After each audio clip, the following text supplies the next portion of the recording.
Ikaw man! Mag-ingat ka, kuya! Kuya, mag-ingat ka, kuya! Mag-ingat ka, kuya!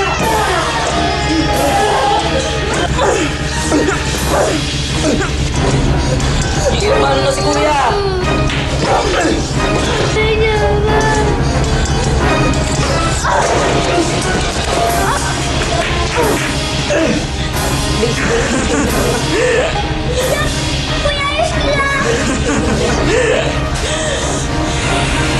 Babalik ako! Julia! Louie!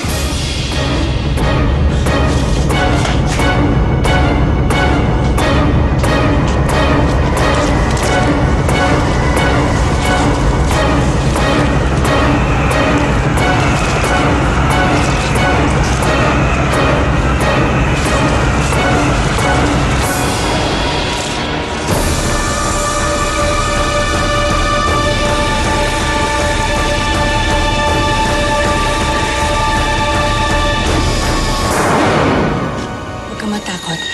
Hindi ako kalaban. Sino nga ba? Ako si Hilda.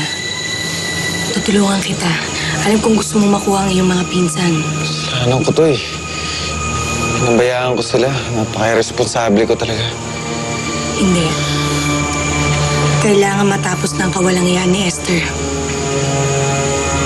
Kilala mo siya? Siya ang kapatid ko.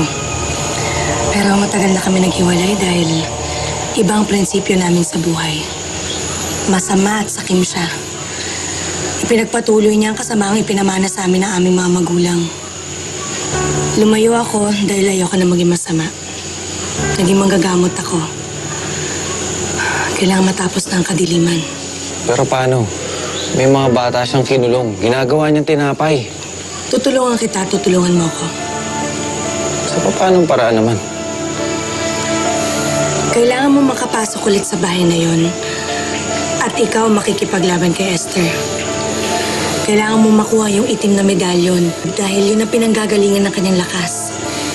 Hindi ko naman siya kaya. Malakas siya eh. Kung papayag ka, papasok ako sa katawan mo. Ako ang makikipagtuos sa kapatid ko.